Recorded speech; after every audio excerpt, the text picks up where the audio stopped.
Alhamdulillahirabbil alamin. Wa bihi nasta'in wa ala umuri dunya waddin. Wassalatu wassalamu ala asyrafil anbiya'i wal mursalin. Rabbi shrah li sadri wa yassir li amri wahlul 'uqdatam min lisani. La haula wala quwwata illa billah. Amma ba'd. Yang terhormat Ibu Kepala Sekolah SD Karangrawa, yang terhormat rekan-rekan guru SD Karangrawa, pertama marilah kita panjatkan puji syukur kehadirat Allah Subhanahu wa Ta'ala yang telah melimpahkan rahmat, taufik dan hidayah kepada kita sehingga kita bisa mengikuti kegiatan hari ini tanpa suatu halangan apapun. Kedua kalinya sholawat dan salam kita berikan kepada Nabi Agung Muhammad SAW yang mana kita nantikan syafaatnya di hari kiamat nanti. Amin Allahumma amin. Di sini perkenankan saya sebagai pembawa acara ini membacakan susunan acara hari ini. Acara pertama pembukaan, acara yang kedua menyanyikan lagu Indonesia Raya, acara yang ketiga sambutan kepala sekolah, acara yang keempat penyampaian materi, acara yang ketiga reflektif, acara yang terakhir penutup. Marilah acara pertama kita buka dengan bacaan umul kitab Alaniyah Al-Fatihah.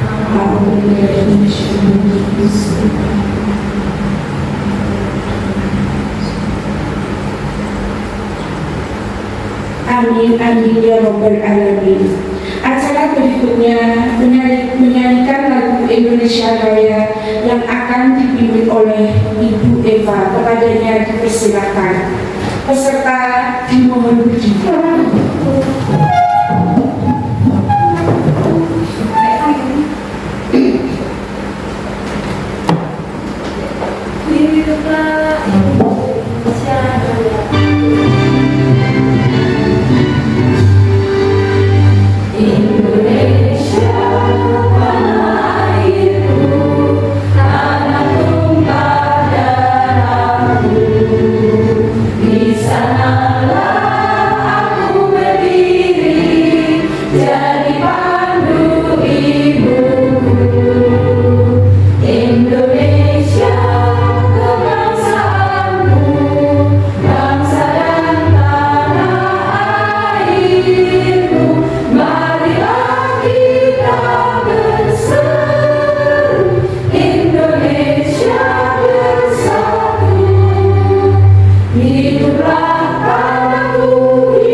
Terima kasih.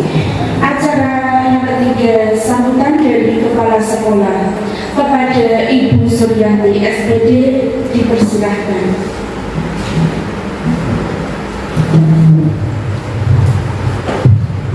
Bismillahirrahmanirrahim. Assalamualaikum warahmatullahi wabarakatuh. Alhamdulillah, la haula wala quwwata illa billah aliyil azim. Bapak Ibu guru SD Negeri Karangrawa yang saya hormati, pertama marilah kita panjatkan puja dan puji syukur kepada Allah Subhanahu wa Ta'ala karena atas rahmat hidayah dan ridhonya siang ini kita bisa berkumpul di ruangan ini tanpa ada suatu apapun. Tidak lupa sholat serta salam kita sanjungkan kepada Nabi besar Muhammad SAW. Mudah-mudahan kita jauh sebagai umatnya dan dilakukan syafaatnya yang amin ya rabbal alamin. Bapak yang saya hormati, di ruangan ini siang ini kita dikumpulkan di sini dalam rangka diseminasi budaya positif di SD Negeri Karangrowo yang akan dipandu oleh Ibu Soraya Novitasari. Beliau adalah CGP atau calon guru penggerak angkatan 10 Kabupaten Pati. Bapak yang saya hormati, acara diseminasi, apa itu diseminasi? Sama pemirsa semua nih. Diseminasi itu adalah penyebaran atau penyampaian informasi kepada kelompok atau bisa juga individu agar memperoleh informasi sehingga timbul kesadaran untuk menerima informasi tersebut dan memanfaatkannya. Tentunya karena kita sebagai pendidik ya kita manfaatkan untuk tugas kita. Menunjang tugas kita yaitu mengajar pertama di SD Negeri Karangrowo.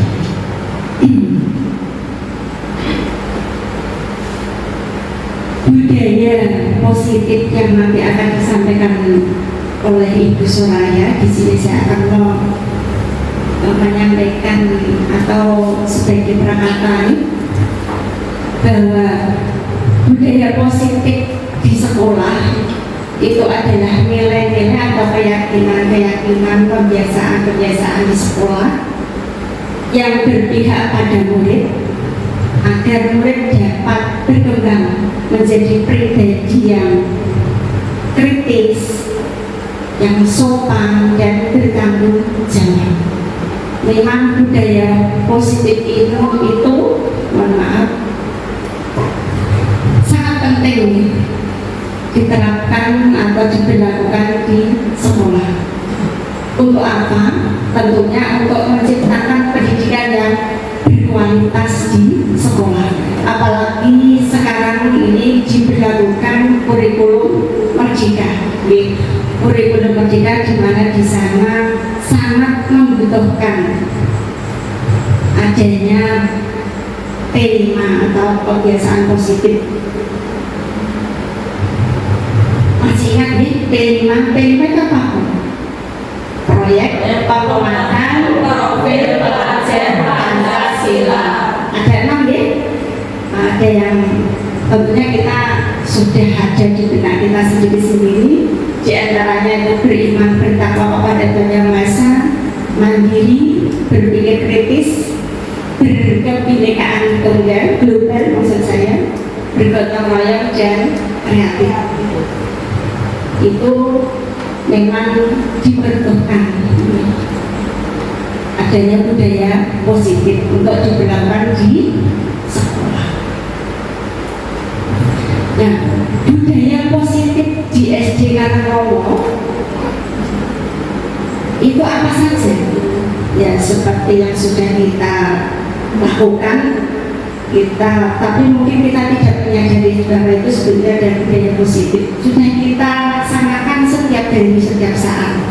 Contohnya misalnya apapun, bersalaman kepada Bapak Ibu guru, kemudian bersikap sopan, membuang sampah pada tempatnya, saling menghormati, saling menyayangi kepada bersama teman, kemudian berkata dengan jujur, kemudian toleransi, ada melaksanakan tugas tiket. Nah itu contoh-contoh ya banyak sekali sebetulnya budaya positif yang sudah kita lakukan di SD kita, SD Negeri Karangrowo, SD Negeri Karangrowo.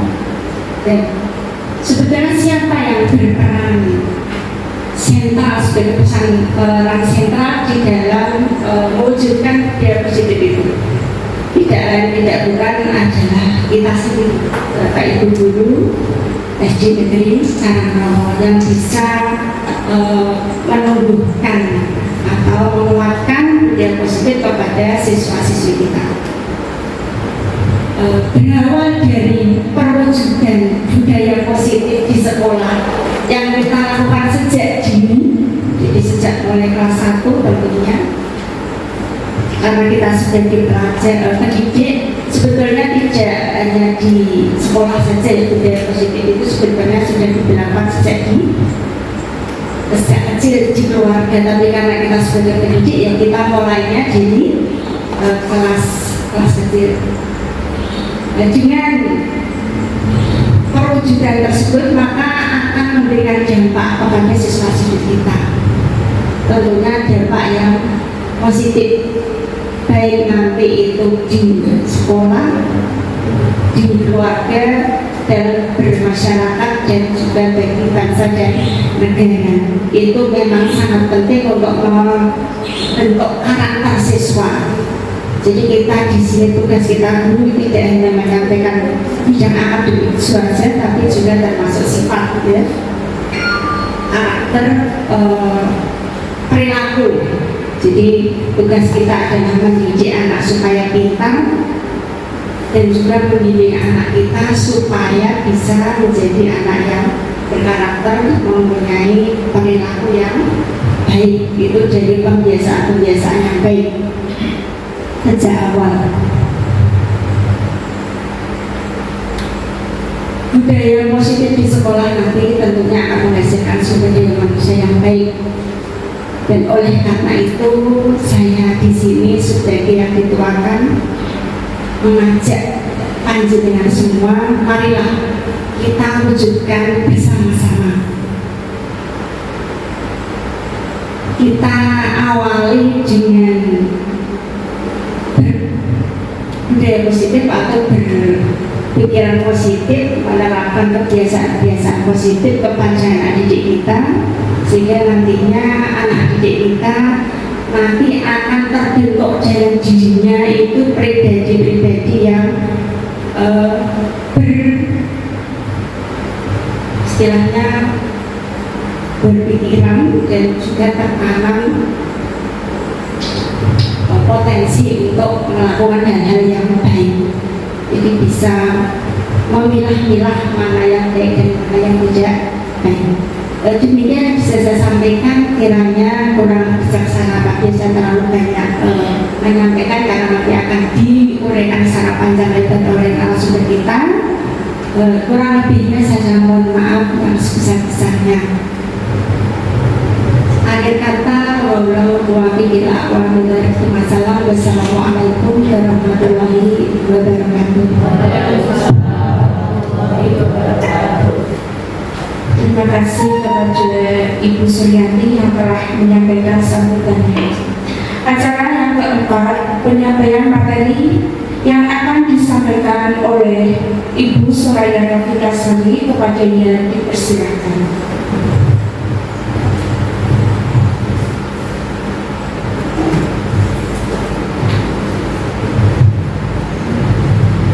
Assalamualaikum warahmatullahi wabarakatuh.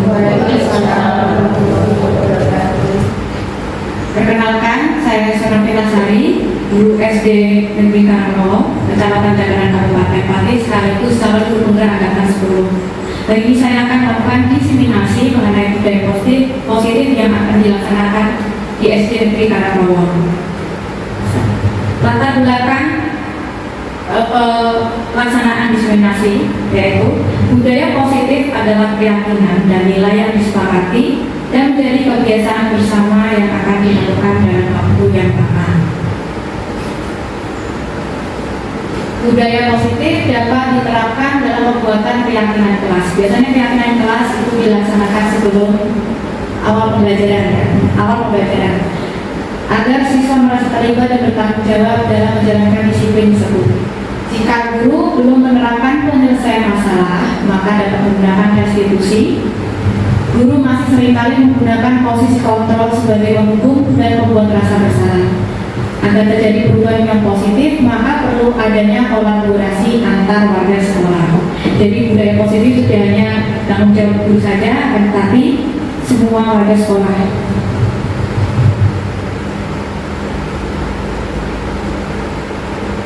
Tujuan aksi nyata yang saya laksanakan yaitu siswa merasa terlibat dan bertanggung jawab dalam menjalankan disiplin. Yang kedua, siswa merasakan proses menciptakan kondisi untuk memperbaiki kesalahannya sehingga karakter siswa akan lebih kuat ketika kembali ke kelompoknya. Konsep inti budaya positif. Yang pertama, perubahan paradigma belajar. Yang kedua, disiplin positif. Yang ketiga, kebutuhan dasar manusia. Keempat, motivasi perilaku manusia. Kelima, posisi kontrol restitusi. Keenam, keyakinan kelas. Dan yang terakhir, segitiga restitusi.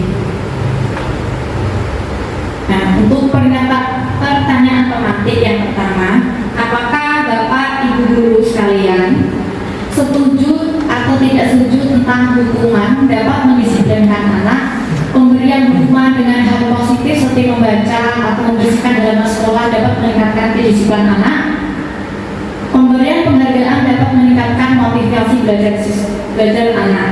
Nah, untuk itu saya akan membagikan sticky note kepada Bapak Ibu sekalian. Nanti ditulis apakah setuju atau tidak setuju, diberi alasan.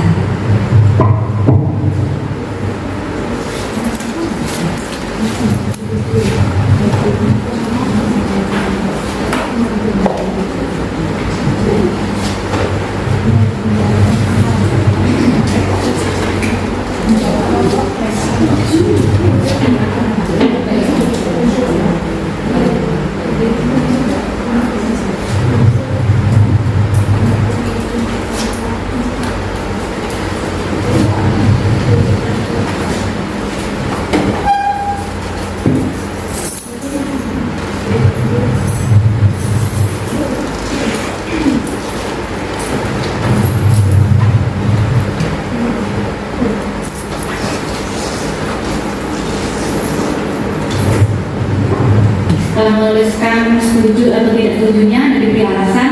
Nanti Bapak Ibu sekalian menempelkan kertasnya di depan.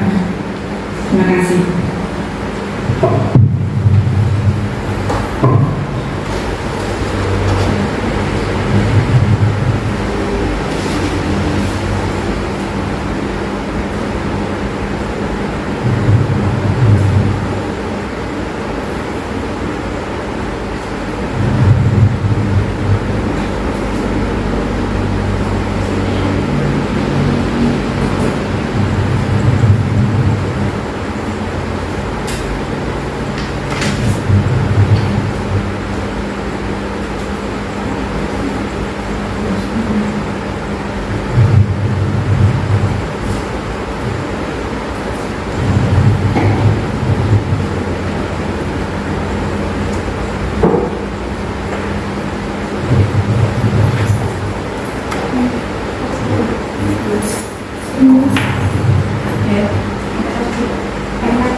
Terima kasih kepada Bapak Ibu guru yang sudah memberikan jawaban dari pertanyaan pematik hari ini, yaitu hukuman dapat mendisiplin anak. Yang pertama, setuju. Pemberian hukuman karena akan membentuk karakter anak menjadi disiplin. Terus memberikan motivasi, anak akan lebih bersemangat atas hasilnya. Jawaban yang kedua, setuju. Karena itu salah, cara mendisiplin anak menuju budaya positif yang berkarakter dengan cara hukuman dan penghargaan. Setuju dengan alasan dengan memberikan hukuman pada anak menjadikan anak itu bisa mengubah sikap menjadi lebih baik dan disiplin. Setuju memberikan hukuman dengan hal positif akan menjadikan disiplin. Tidak setuju karena anak zaman sekarang tidak mempan diberi hukuman. Terus hukuman dapat mendisiplinkan anak. Tidak setuju ya. Terus ini setuju juga supaya jelas. Kemudian setuju memberikan hukuman yang positif mengimbangi dengan memberikan penghargaan. Ini juga setuju. Rata-rata setuju ya. Nah, sekarang saya akan melanjutkan ya. Tadi pertanyaan pemantik itu kebanyakannya setuju dengan adanya hukuman. Perubahan paradigma teori kontrol. Nah, ini di sini saya akan menjelaskan mengenai miskonsepsi tentang teori kontrol. Di situ ada sebuah gambar. Yang depan itu adalah siswa, yang belakang adalah guru. Ilusi guru mengontrol muridnya. Jadi hanya gurulah yang dapat mengontrol siswa. Kemudian ilusi bahwa semua penguatan positif, efektif dan bermanfaat. Ilusi bahwa kritik dan membuat rasa bersalah mampu menguatkan karakter. Ilusi bahwa orang dewasa berhak memaksa. Itu adalah miskonsepsi.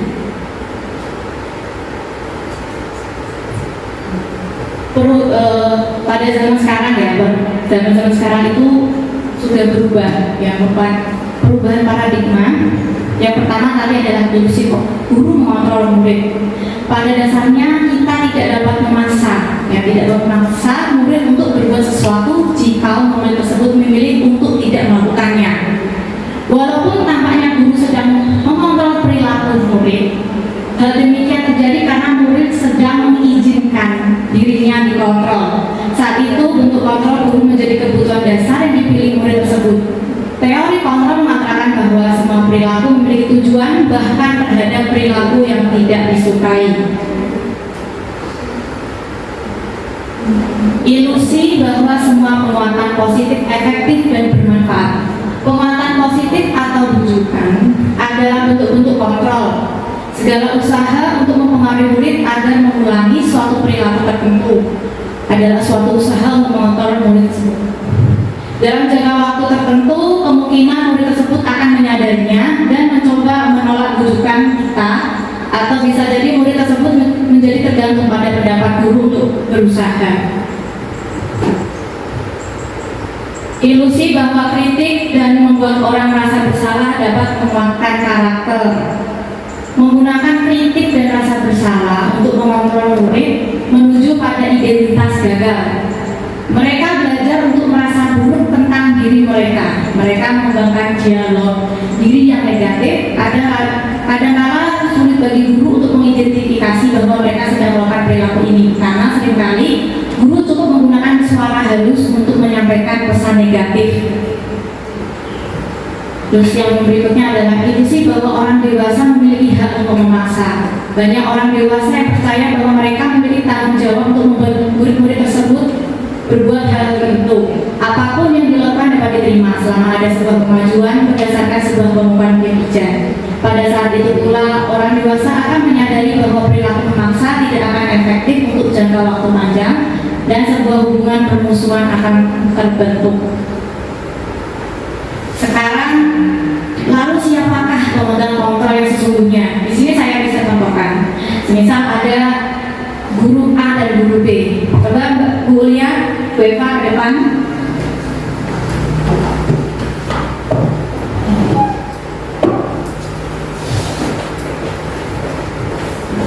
yang satu memegang, yang satunya nanti yang memaksa untuk dibuka genggamannya. Misalnya Bu Ulia sedang memegang sesuatu hal yang sangat istimewa yang cuma ada satu di dunia ini, dan nanti posisinya Bu Eva akan mencoba merayu Bu Ulia untuk membuka dan memberikan yang ada dalam genggamannya. Bu, dirayu. Boleh dibuka yang kanan. Nanti saya akan beri uang. Oke. Mau uang berapa? Assalamualaikum. Ya. Ya, terima kasih. Ya. Kembali, silakan. Nah, berarti Bu Ulia akan menyerahkan segalanya. Yang penting untuk Bu Eva asal diberi uang 10.000. Nah, itu menjelaskan tentang ilusi kontrol seperti tadi. Nah, sekarang lalu siapakah orang kontrol yang sesungguhnya? Jawabannya tentunya kita sendiri. Ya, kita bisa memberikan sesuatu yang berani kita untuk orang lain ataupun tidak. Tentunya kita sendiri yang memegang kontrol atas genggaman tangan kita. Apakah kita mau membukanya atau menutup genggaman tangan kita, tergantung pada diri kita masing-masing sesuai dengan kebutuhan dasar kita saat itu. Mungkin Bu Ulia sedang membutuhkan uang 10.000, makanya dia memberikan uangnya. Hal yang penting untuk Bu Eva. Bagaimana seseorang bisa berubah dari paradigma stimulus respon kepada pendekatan teori kontrol dari Stephen R. Covey Principle Center Leadership 1991 mengatakan bahwa bila kita ingin membuat kemajuan perlahan, sedikit-sedikit ubahlah sikap atau perilaku Anda. Namun, bila kita ingin memperbaiki cara ucap utama kita, maka kita perlu mengubah kerangka acuan kita. Ubahlah bagaimana Anda melihat dunia, bagaimana Anda berpikir tentang manusia, ubahlah paradigma Anda, skema pemahaman dan penjelasan aspek-aspek tertentu dengan realitas. Di sini ada stimulus respon dari Lair, ada stimulus respon dan juga teori kontrol. Realitasnya kita sebetulnya itu sama. Teori kontrol padahal aslinya itu realitas kebutuhan kita berbeda antara satu orang dengan yang lain. Stimulus respon semua orang melihat yang sama. Padahal aslinya setiap orang memiliki gambar yang berbeda. Stimulus respon kita mencoba mengubah orang agar berpandangan sama dengan kita. Teori kontrolnya kita berusaha memahami pandangan orang lain tentang dunia. Stimulus respon perilaku buruk dilihat sebagai suatu kesalahan. Teori kontrol semua perilaku memiliki tujuan. Stimulus respon orang lain bisa mengontrol saya, dan teori kontrolnya hanya Anda yang bisa mengontrol diri Anda. Stimulus respon saya bisa mengontrol orang lain. Teori kontrolnya Anda tidak bisa mengontrol orang lain. Stimulus respon pemasangan Anda pada saat bujukan gagal. Teori kontrolnya kolaborasi dan konsensus menciptakan pilihan-pilihan baru. Stimulus respon model berpikir menang atau kalah. Teori kontrolnya model berpikir menang dan menang. Di sini saya akan menjelaskan mengenai makna disiplin. Disiplin positif merupakan pendekatan mendidik anak untuk mengontrol diri, menguasai diri, dan membentukkan kepercayaan diri. Seseorang yang memiliki disiplin berarti mereka bisa bertanggung jawab terhadap apa yang dilakukannya, karena mereka mendasarkan tindakan mereka pada nilai-nilai kebajikan. Sebagai pendidik, kita harus menciptakan anak-anak yang memiliki disiplin positif, sehingga mereka bisa berperilaku dengan mengacu pada nilai-nilai kebajikan dan memiliki motivasi intrinsik bukan karena paksaan, ujian, atau hukuman. Nilai-nilai kebajikan adalah sifat-sifat positif manusia yang merupakan tujuan mulia yang ingin dicapai setiap individu. Nilai-nilai tersebut bersifat universal dan lintas bahasa, suku, bangsa, agama maupun latar belakang. Setiap perilaku atau pembuatan memiliki suatu tujuan. Dengan mengaitkan nilai-nilai kebajikan yang diyakini seseorang, maka motivasi intrinsiknya akan terbangun sehingga menggerakkan motivasi dari dalam untuk dapat mencapai tujuan mulia yang diinginkan. Nilai-nilai kebajikan yang ingin dicapai oleh setiap anak Indonesia kita kenal dengan profil pelajar Pancasila. Ya, yang pertama tadi sudah disampaikan oleh Ibu Suryanti selaku Kepala Sekolah SDK Kebawah, beriman dan bertakwa kepada Tuhan Yang Maha Esa dan berakhlak mulia, mandiri, bernalar kritis, berkebinekaan global, bergotong royong dan kreatif. Nah, karena ini materinya masih banyak, silakan Bapak Ibu dimohon berdiri. Kita akan senam kotak terlebih dahulu.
Bagaimana Bapak Ibu? Masih? Setelah refresh ya, kita akan lanjutkan materi berikutnya tentang kebutuhan dasar manusia. Kebutuhan dasar manusia itu pasti antara manusia yang satu dengan yang lainnya akan berbeda. Kebutuhan dasar manusia adalah segala sesuatu yang kita lakukan untuk mendapatkan apa yang kita inginkan. Seluruh tindakan yang kita lakukan memiliki tujuan tertentu, dan semua usaha terbaik yang kita lakukan adalah dalam rangka agar kebutuhan dasar kita terpenuhi dengan baik. Nah, di sini ada 5 kebutuhan dasar manusia. Yang pertama adalah bertahan hidup. Bertahan hidup itu meliputi makanan, pakaian, tempat tinggal, keamanan, dan kesehatan. Yang kedua, kasih sayang, rasa diterima, dipedulikan, berbagi, jadi bagian kelompok, kerjasama. Dan yang ketiga, penguasaan, harga diri, keinginan untuk dianggap, memimpin, berprestasi, diakui, didengar. Yang keempat, kebebasan, mandiri, memiliki pilihan, mencoba hal baru, mampu mengendalikan arah dirinya. Dan yang terakhir adalah kesenangan, bermain, humor, antusiasme, dan tertawa. Sini saya akan memberikan contoh dari penerapan dari kebutuhan dasar manusia. Ibu guru bilang, aku tidak boleh bersenandung sewaktu mengerjakan tugas. Katanya kelas harus tenang, tidak ada suara. Padahal kan aku suka dan senang menyanyi. Kebutuhan dasar dari siswa tersebut adalah kesenangan. Yang kedua, ibu guru tidak menyapaku hari ini, padahal aku pakai jepit rambut baru. Kebutuhan dasarnya adalah cinta dan kasih sayang. Aku bosan, masa belajarnya cuma gitu-gitu aja, dengerin ibu guru aja. Kebutuhannya kebebasan. Aku sebel, gambarku tidak rapi, malah ibu guru menunjukkan ke teman-temanku di depan kelas. Kebutuhan penguasaan. Motivasi perilaku manusia. menyatakan bahwa seseorang berperilaku karena adanya dorongan untuk mencapai kebutuhan tertentu.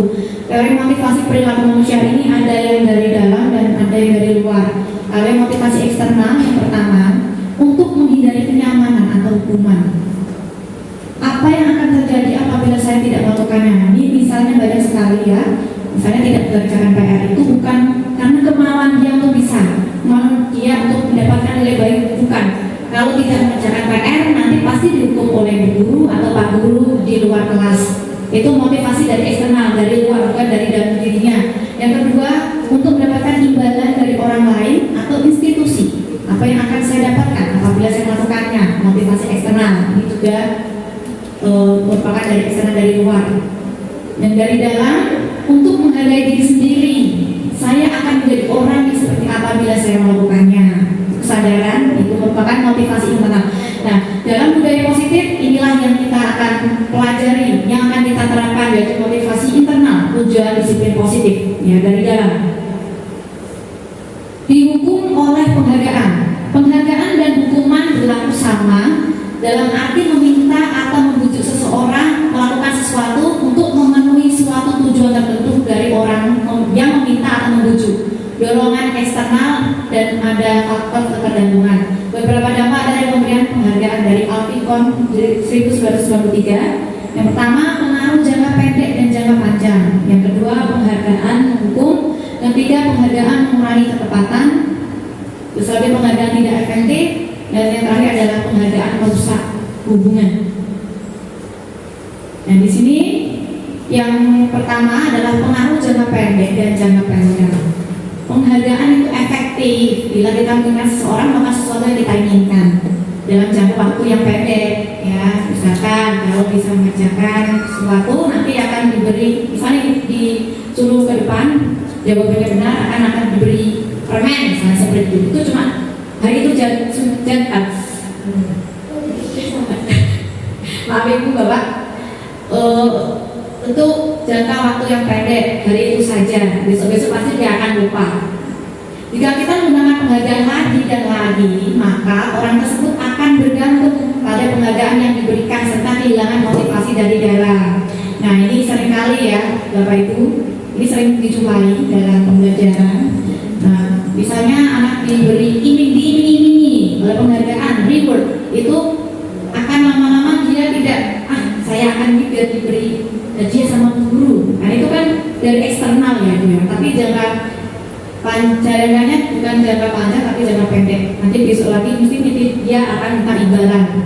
Penghargaan tidak efektif. Suatu penghargaan adalah suatu benda atau peristiwa yang diinginkan dan dibuat dengan persyaratan hanya jika Anda melakukan hal ini maka Anda akan mendapatkan penghargaan yang diinginkan.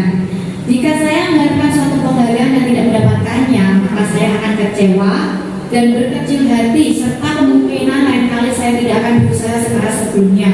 Jika kita memberikan seseorang suatu penghargaan atau melakukan sesuatu, maka kita harus terus-menerus memberikan penghargaan itu jika ingin orang tersebut meneruskan perilaku yang kita inginkan. Penghargaan merusak hubungan. Ketika seorang diberi penghargaan atau dipuji di depan orang banyak, maka yang lain akan merasa iri dan sebagian dari mereka akan tidak menyukai orang diberikan penghargaan tersebut. Penghargaan menciptakan persaingan di dalam kelas dan persaingan menciptakan kecemasan. Mereka yang percaya bahwa mereka tidak memiliki kesempatan untuk mendapatkan penghargaan akan berhenti mencoba. Penghargaan menurunkan kualitas. Pengamatan dilakukan pada sekelompok mahasiswa dan mahasiswi yang sedang bekerja praktek di sebuah surat kabar universitas. Saat itu mereka sedang belajar menuliskan sebuah artikel tentang sebuah judul berita. Seiring waktu mahasiswa atau mahasiswa tersebut semakin mampu bekerja dengan cepat. Kemudian ada beberapa mahasiswa atau mahasiswa yang dibayar untuk setiap judul berita utama yang mereka mampu hasilkan. Dan setelah berapa lama mahasiswa atau mahasiswa yang dibayar ini hasilnya kinerja berhenti berkembang. Mereka tidak menerima bayaran terus berupaya mengasah diri menjadi lebih baik. Selanjutnya penghargaan mematikan kreativitas. Murid-murid diminta berpikir mengenai hadiah atau penghargaan yang kita bisa dapatkan bila berhasil menulis sebuah puisi. Kreativitas kelompok murid-murid ini menjadi berkurang dibandingkan dengan yang tidak diberitahukan tentang hadiah yang mereka terima. Penghargaan hukum. Memberikan penghargaan atau hukuman adalah hal yang sama karena keduanya mencoba mengendalikan mengendalikan perilaku seseorang, karena orang pada dasarnya tidak suka dikendalikan. Dalam jangka waktu lama, penggunaan akan terlibat sebagai hukuman. Jika suatu penghargaan diharapkan, namun Anda tidak mendapatkan, Anda akan merasa dihukum. Bentuk-bentuk program kebajikan atau apresiasi. Dalam memberikan apresiasi atau pengakuan, perlu diingat beberapa hal. Yang pertama, beri pengakuan secara khusus, beri pengakuan secara pribadi, beri pengakuan kepada semua murid, beri pengakuan secara konsisten dan fokus pada proses. Ini ada contoh apresiasi atau kebajikan. Situasinya ada murid yang sedang menolong murid baru di kelasnya. Nah, gurunya sebagai seorang pendidik, kita memberikan apresiasi mungkin dengan kalimat pembuka, kemarin saya perhatikan kamu menolong anak baru tersebut. Nah, ya kebajikannya adalah rasa empatimu besar sekali ya. Kemudian ada lagi yang membantu teman-temannya saat diskusi kelompok. Kalimat pembukanya, saya menghargai nilai kebajikannya, kepedulianmu ya terhadap teman-teman dalam satu kelompoknya. Terus situasi yang ketiga, pada saat kamu memungut kertas berserakan di lantai. Nah, sebagai seorang guru, kita memberikan apresiasi, terima kasih untuk memberikan rasa tanggung jawabmu ya, memungut kertas tanpa disuruh. Di sini ada perbedaan hukuman dan konsekuensi. Hukuman itu sesuatu yang menyakitkan dan harus terjadi. Konsekuensi sudah harus terjadi. Jadi hukuman dan konsekuensi yang bisa saya tampilkan pada layar ini, intinya dari hukuman dan konsekuensi. Kalau hukuman itu sebelumnya tidak disepakati oleh guru dan murid.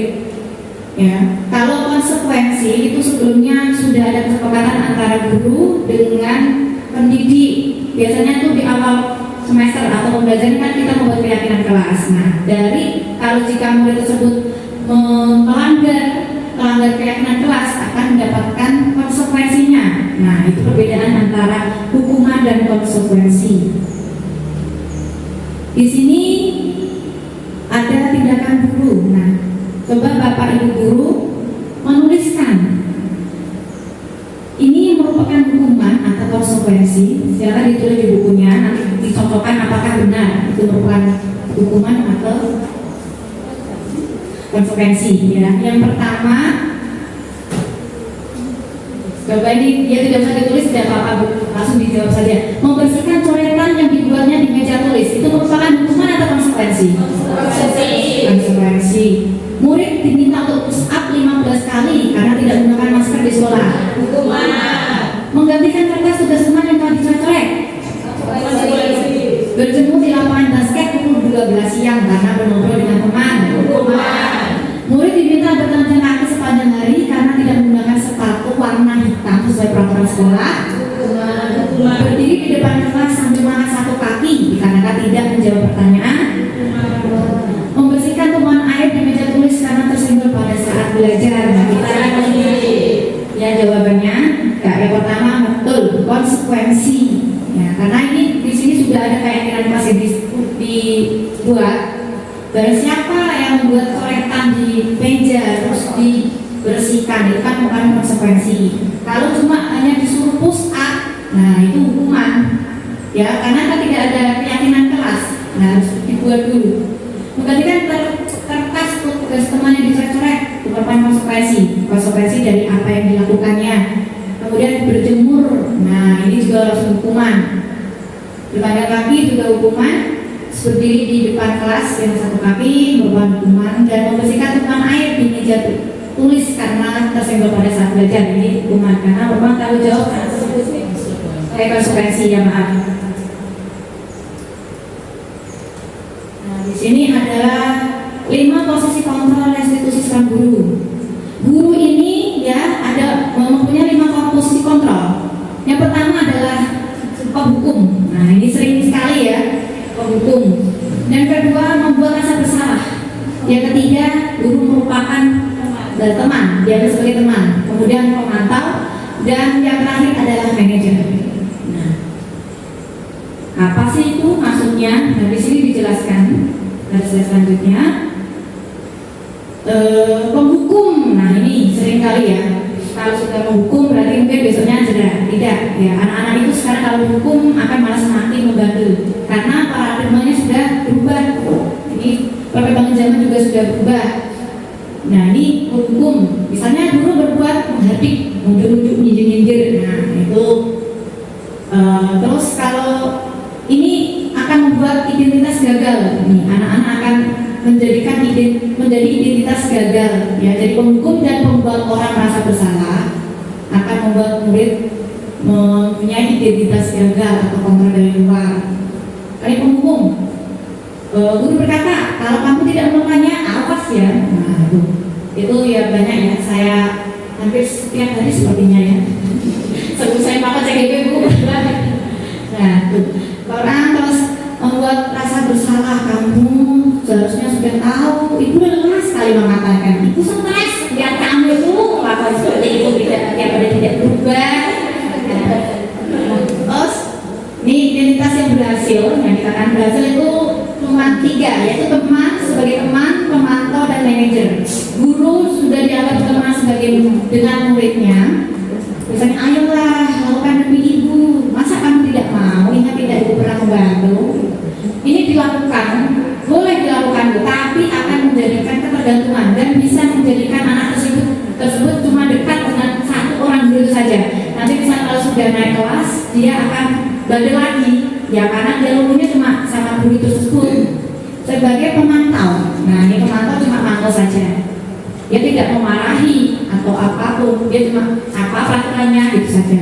Nah, terus manajer, nah ini yang paling utama ya, yang harus kita benahi, yang harus kita lakukan sekarang adalah posisi kontrol sebagai manajer. Apa yang kita yakini, apa yang bisa kamu kerjakan untuk menghadapi masalah ini, nah itu bisa menguatkan pribadi anak tersebut. Di sini saya akan memutarkan sebuah film, nanti ibu simak. Nah, nanti berikan pendapat bapak atau ibu guru tentang masalah yang dihadapi oleh anak tersebut.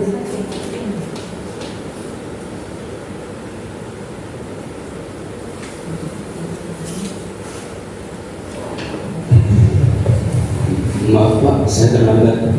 Dani, kamu lagi. Kamu itu gak kapok ya? Bapak kasih hukuman, capek Bapak Dani. Langsung aja, sini tangan kamu.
Saya terlambat.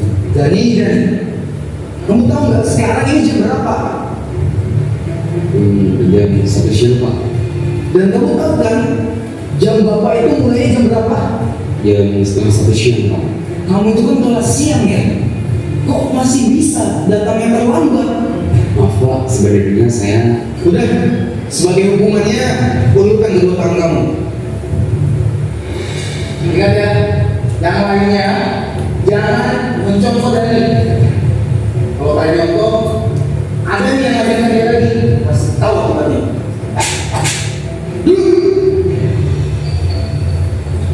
Oke, anak-anak sekalian, buka halaman 120. Silakan kalian baca dulu tuh berdua. Bila ada yang ingin ditanyakan, langsung tanya kepada Bapak.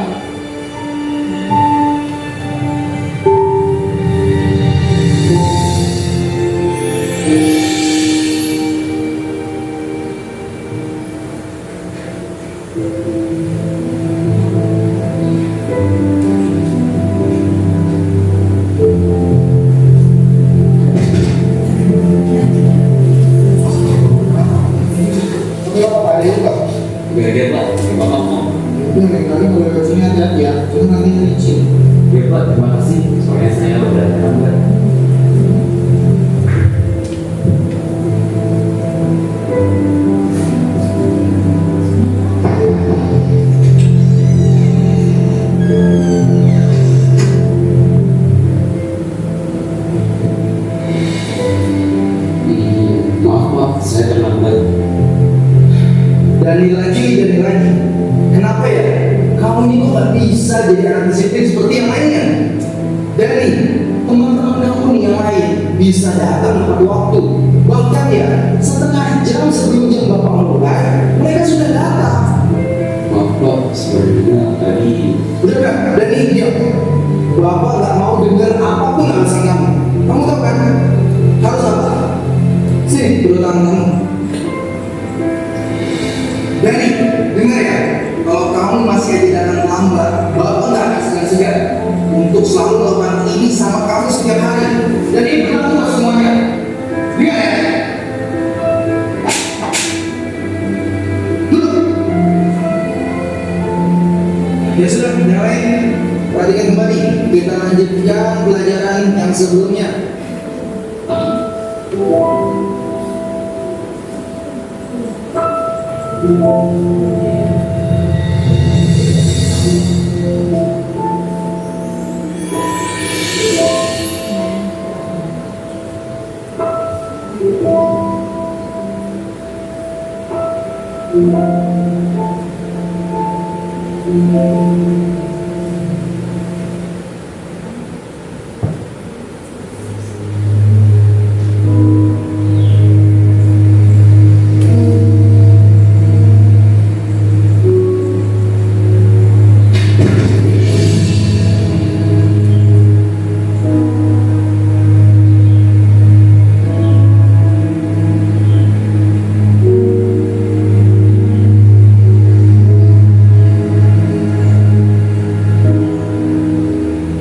ini kan isinya mau dibawa kemana Pak? Biar saya bantu. Udah, nggak usah deh. Bapak bisa kok sendiri. Tapi Pak, Bapak kan habis jatuh. Nggak apa-apa. Bapak masih kuat kok. Tadi lagi sial aja kepleset. Beneran nggak apa-apa. Iya, nggak apa-apa. Kamu masuk kelas aja sana. Sudah jam segini loh. Ya udah deh Pak, saya permisi dulu.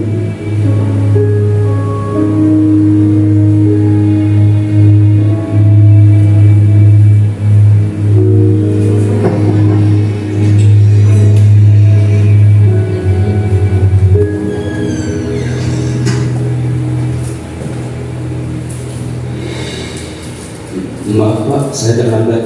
Dani, kamu lagi. Kamu ini nggak kapok-kapok ya? Bapak kasih hukuman. Kamu itu kan masuk siang loh. Kok bisa sampai terlambat seperti ini loh? Maaf Pak, saya Udah, capek Bapak Dani. Langsung aja, sini tangan kamu.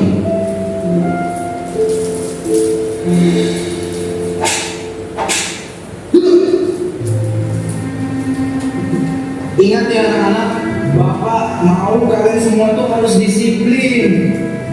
Jangan mencontoh Dani datang ke sekolah seenaknya aja, datang terlambat. Gimana mau sukses nantinya? Gak akan bisa sukses saat seperti itu ke depannya.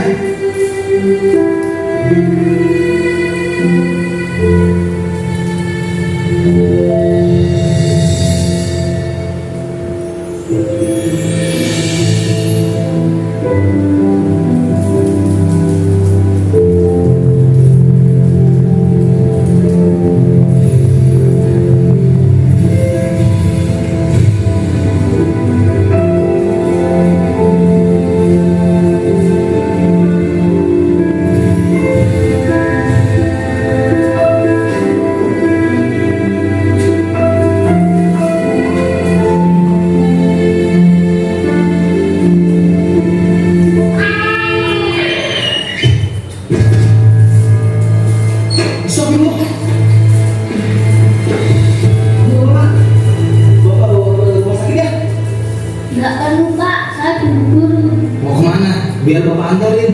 mau pulang ke rumah Pak. Sudah ditunggu kakak saya. Kalau saya terlambat pulang, kakak saya bisa terlambat sekolah. Hah? Terlambat sekolah? Saya pulang dulu Pak. Assalamualaikum. Ya udah, Bapak temenin kamu pulang ya. Yuk.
Gak apa-apa deh, cepet sepatunya. Kakak udah terlambat.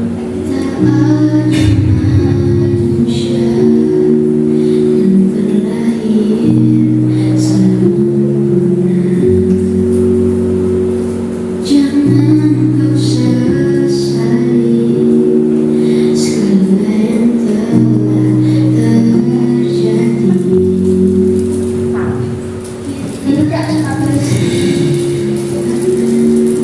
Loh, itu tangan kamu kenapa deh? Ini tadi habis jatuh kak. Ya Allah, nanti diobati. Ya kak, ini nanti aku obati. Ya udah, kakak berangkat dulu deh.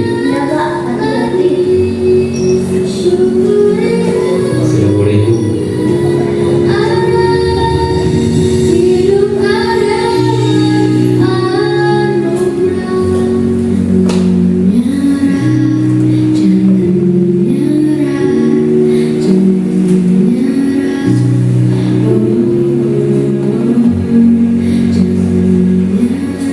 Mari Pak.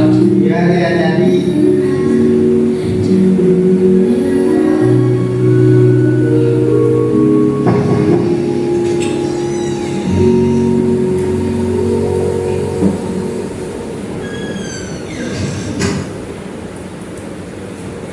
Maaf Pak, saya terlambat lagi.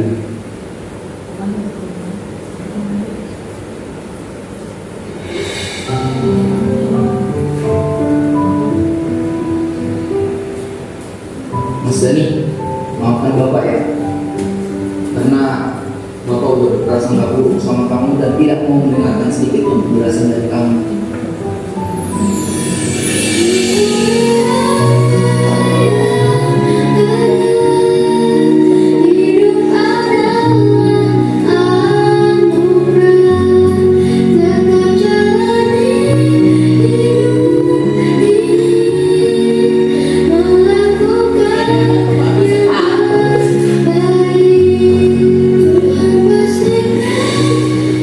Oh iya Mas Dani, Bapak ada sesuatu buat kamu. Bentar ya. Ini Bapak ada hadiah. Ini tidak seberapa buat kamu. Tolong diterima ya. Apa ini Pak? Ayo, dibuka aja. Kamu lihat aja sendiri. Bapak yakin kamu pasti suka.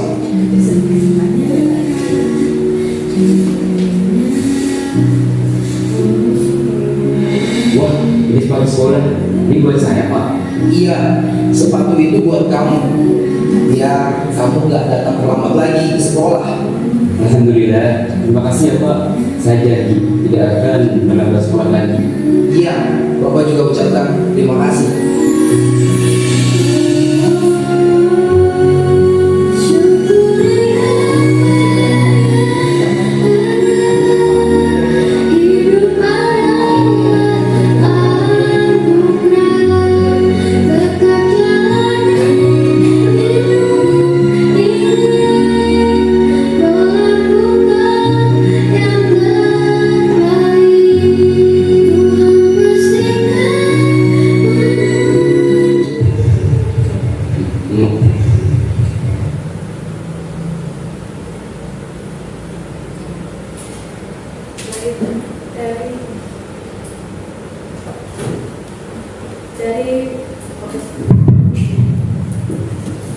Setelah Bapak Ibu melihat video atau film pendek ya dari yang saya putar tadi, pelajaran apakah yang dapat dipetik dari video atau film tadi?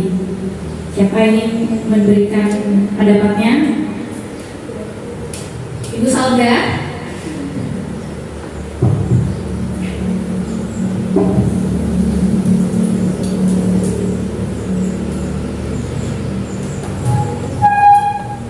Assalamualaikum warahmatullahi wabarakatuh. Waalaikumsalam warahmatullahi. Saya akan mencoba menjawab. Jadi pelajaran yang dipetik dari video tadi yaitu kita jangan menilai seseorang itu hanya karena yang kita lihat saja sebelum kita bertanya kenapa dia melakukan hal seperti itu. Apakah tadi film atau videonya membuat terharu ya? Ya. Saya pertama kali lihat itu juga menangis Bapak Ibu ya. Itu diputar saat saya pukul kolaborasi modus 1.4 yang diputar oleh Ibu Fasil, Bu Indri. Nah itu satu kelompok itu menangis, dan seharusnya kalau kita sebagai seorang pendidik, posisinya sebagai pendidik bukan langsung menghukum tanpa tahu apa sih alasannya anak tersebut terlambat. Nah tadi kan si anak atau si muridnya akan menjelaskan, tapi di stop oleh bapak ibu, oleh gurunya, ya bapak gurunya, langsung dihukum saja. Nah kita mulai saat ini ya, kalau bisa sebagai seorang pendidik kita tidak boleh langsung menghukum tanpa tahu alasan anak tersebut melakukan kesalahan. Dan materi selanjutnya kita akan melihat apa sih keyakinan kelas. Nah tadi yang sudah saya singgung dari awal, keyakinan kelas. Keyakinan kelas, mengapa kita tidak peraturan saja langsung, tidak usah melibatkan anak kita semua membuat peraturan, mengapa harus keyakinan kelas? Nih, ini ada pertanyaan juga, mengapa kita memiliki peraturan harus menggunakan helm bila mengendarai kendaraan roda 2? Mengapa kita memiliki peraturan 3M, menggunakan masker, mencuci tangan dan menjaga jarak 1,5 meter ini saat COVID ya? Mengapa kita memiliki peraturan harus datang tepat waktu pada saat pelatihan? Untuk mendukung motivasi intrinsik dari dalam, kembali ke nilai-nilai keyakinan lebih menggerakkan seorang dibandingkan mengikuti serangkaian peraturan. Keyakinan kelas merupakan nilai-nilai keselamatan atau kesehatan. Ini yang kita sebut sebagai suatu keyakinan. Nilai-nilai kebajikan universal yang disepakati secara tersirat dan tersurat, lepas dari latar belakang suku, negara, bahasa maupun agama. Nilai-nilai kebajikan menekankan pada keyakinan seseorang akan lebih memotivasi seorang dari dalam. Seseorang akan lebih tergerak dan bersemangat untuk menjalankan keyakinannya daripada hanya sekedar mengikuti serangkaian peraturan tertulis tanpa makna. Murid-murid pun demikian, mereka perlu mendengarkan dan memahami arti sesungguhnya tentang peraturan-peraturan yang diberikan. Apa nilai-nilai kebajikan di balik peraturan tersebut, apa tujuan utamanya, dan menjadi tidak tertarik atau takut sehingga hanya sekedar mengikuti serangkaian peraturan-peraturan yang mengatur mereka tanpa memahami tujuan mulianya. Di sini saya akan hal-hal yang saat membutuhkan keyakinan, pertama adalah orientasi pada murid tentang pentingnya keyakinan kelas, kemudian menanyakan kepada murid bagaimana kelas impian mereka, membimbing murid-murid untuk berpendapat dan menuliskan keyakinan kelas yang mereka inginkan di kertas yang telah disediakan. Susunan keyakinan kelas sesuai prosedur dan menggunakan kalimat positif, tinjau dan keyakinan kelas atau sekolah secara bersama-sama, menyepakati dan mengecek keyakinan kelas. Ini konsep disiplin. Nah, sekarang kita berlanjut ke pendekatan restitusi. Tadi kan dari kelas, sekarang ada restitusi. Restitusi sendiri adalah proses menciptakan kondisi bagi murid untuk memperbaiki kesalahan mereka sehingga mereka bisa kembali pada kelompok mereka dengan karakter yang lebih kuat. Ciri-ciri restitusi, yang pertama, restitusi bukan untuk menebus kesalahan, namun untuk belajar dari kesalahan.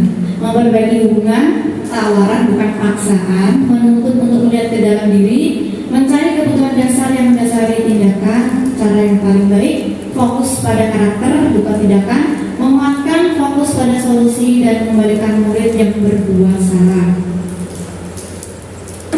Segitiga restitusi, di sini ada 3 langkah. Yang pertama adalah validasi tindakan yang salah. Nih, biasanya guru kalau mendapati seorang murid yang berbuat kesalahan, nah itu bisa diselesaikan dengan segitiga restitusi. Dengan menggunakan validasi tindakan, biasanya pembimbing atau guru ya menanyakan apa alasannya. Kamu tentu punya alasan mengapa melakukan itu. Adakah cara yang lebih efektif untuk mendapatkan apa yang kamu butuhkan? Misalnya kayak terlambat. Apa alasannya? Kenapa kok bisa datang terlambat? Seperti itu. Kemudian yang kedua, menstabilkan identitas. Nah ini biasanya setelah tahu alasan anak tersebut terlambat, kemudian gurunya akan memberikan sedikit, oh dulu saya juga pernah melakukan kesalahan tersebut. Setiap orang pasti pernah melakukan kesalahan. Kamu bukan satu-satunya yang pernah melakukan kesalahan ini.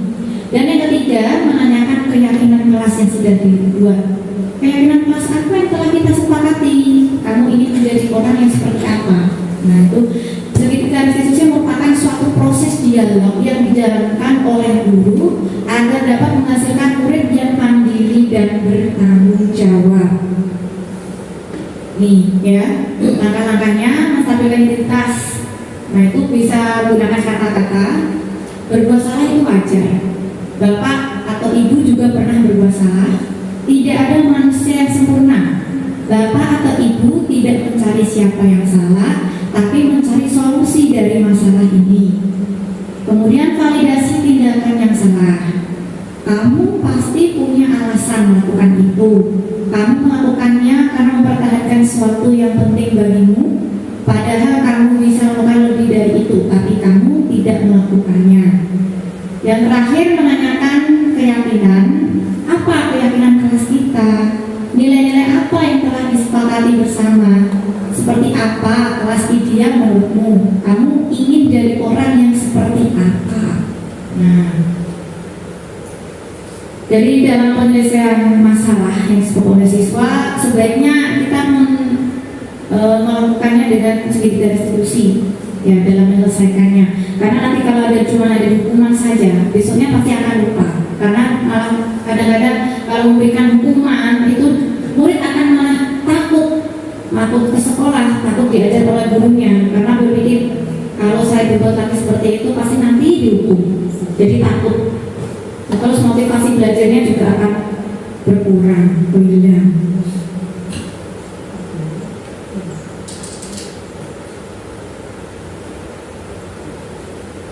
Ini kemarin hari tanggal 25 ya, tanggal 25 Mei saya melakukan praktek segitiga restitusi kepada murid kelas 2. Kemarin yang saya tunjuk ya itu Raka dan Irul. Nah, itu masing-masing dia punya kasus yang berbeda antara Irul dan Raka. Ini saya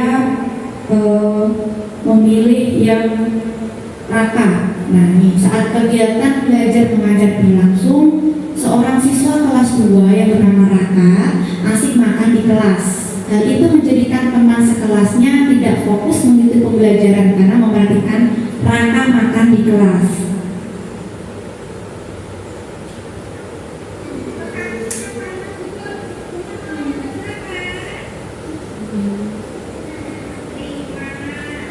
Sosok Raka ya, yang makan terus, dan kemudian Abi ini yang di depan dia tidak fokus mendengarkan apa yang saya terangkan, hanya melihat temannya saja makan.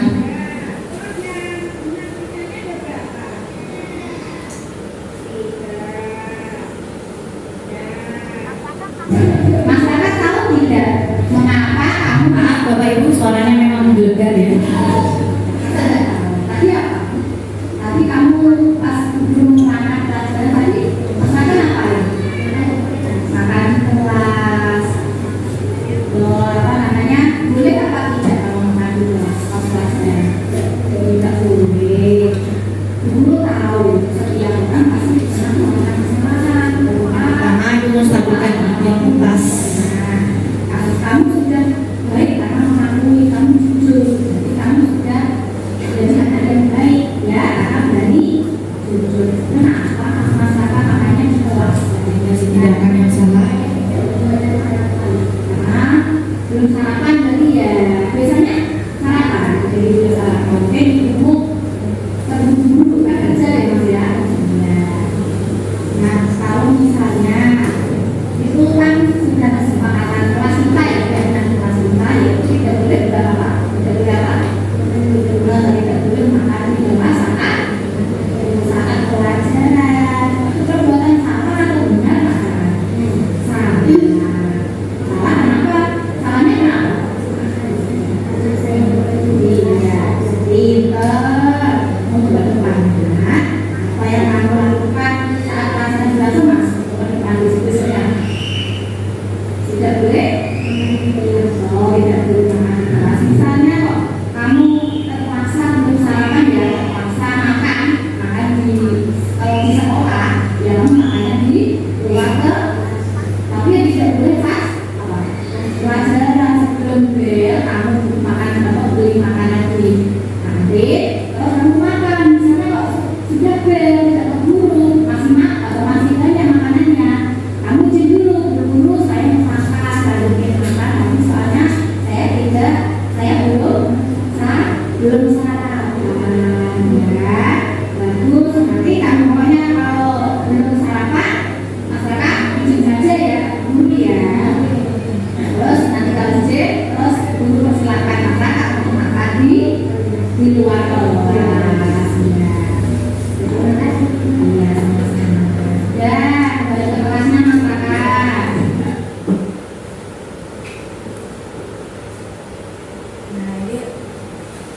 Ini yang terakhir ya, materi yang terakhir itu adalah segitiga restitusi yang telah saya praktikkan kemarin pada tanggal 25 Mei.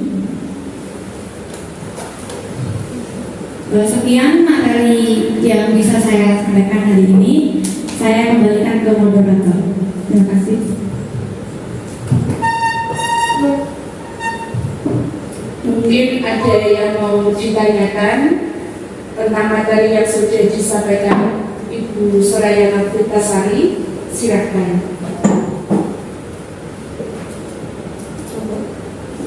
Ada yang ditanyakan atau cukup? Ya, silakan Bu Wijo. Saya mau bertanya.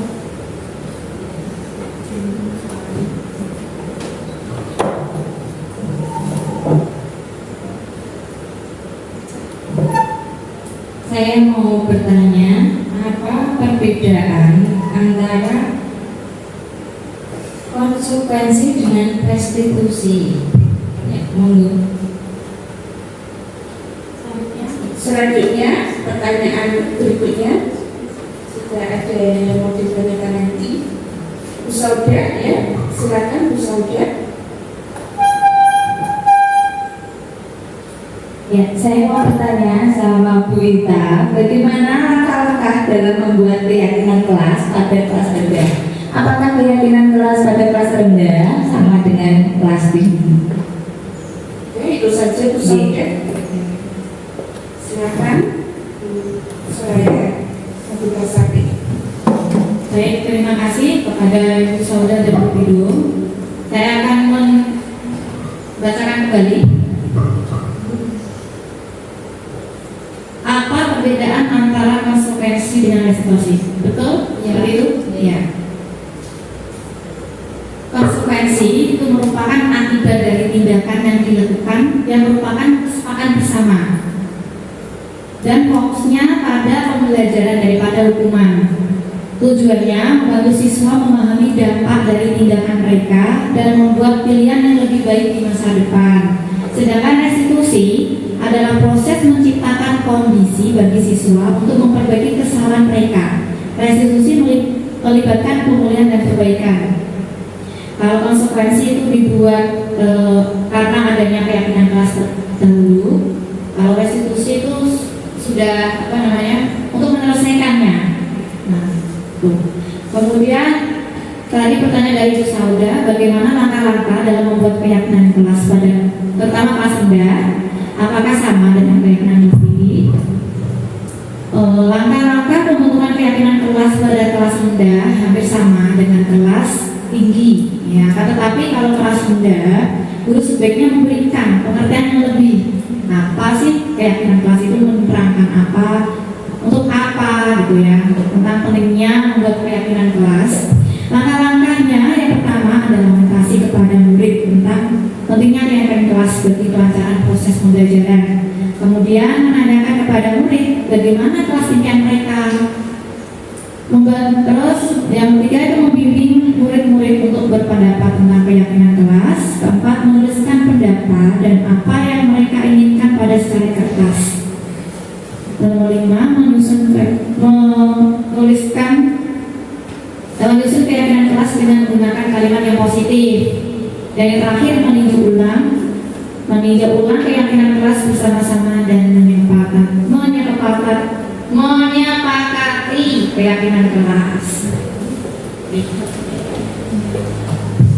Ya, apakah masih ada? Bisa difahami Bu Wijo dan Bu Sauda? Ada yang ditanyakan lagi mungkin yang lain? Silakan. Masih sesi tanya jawab. Sudah tidak ada? Mungkin kami cukupkan sekian dulu. Dan terima kasih kepada Bu Soraya Nafritasari yang telah menyampaikan materi yang cukup dan sangat jelas. Acara demi acara telah berjalan dengan baik. Akhirnya acara yang ke-6, acara yang berikutnya reflektif. Silakan refleksi, ya. Silakan dulu. ada yang ingin memberikan refleksi untuk apa yang kita pelajari hari ini?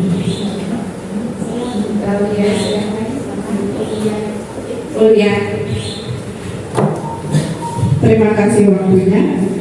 Hal baru apa yang dibawa selama mengikuti sesi ini? Hal baru yang saya peroleh adalah mendapat pengetahuan baru tentang budaya positif yang dapat diterapkan di sekolah. Perasaan apa yang muncul selama mengikuti sesi ini? Perasaan yang muncul selama mengikuti sesi ini adalah senang karena mendapatkan pengetahuan baru yang sebelumnya saya kurang paham mengenai budaya positif. Nah, apa langkah awal yang akan dilakukan setelah mengikuti sesi ini? Langkah awal yang akan saya lakukan setelah mengikuti sesi ini adalah mencoba menerapkan segitiga restitusi pada kelas yang saya ajar. Terima kasih.